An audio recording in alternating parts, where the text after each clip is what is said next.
Fridge खोलते ही बदबू आती है। एक्सक्यूज मी, मैं फ्रिज हूँ, डस्टबिन नहीं। तुम लोग सब कुछ अंदर भर देते हो और फिर पूछते हो बदबू क्यों आ रही है। रुको, फ्रेशनेस का असली हीरो आ गया।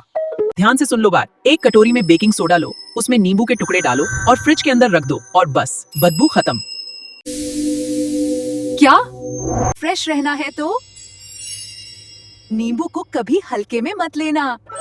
अभी सेव करो वरना कल फिर फ्रिज खोलते ही झटका लगेगा।